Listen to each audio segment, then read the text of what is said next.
Now let us create an axis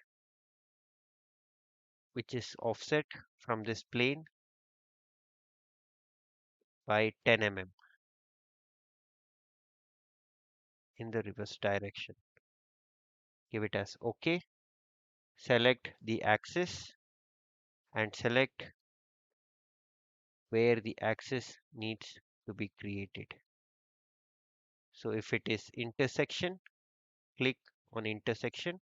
Here it asks for the two objects that are intersecting.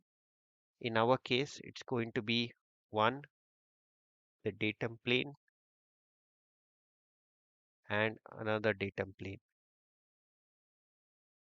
So I have selected both the intersecting planes and click OK. As you can see, the axis has been created.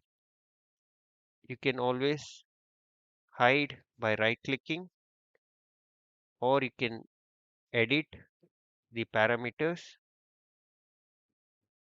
as shown below.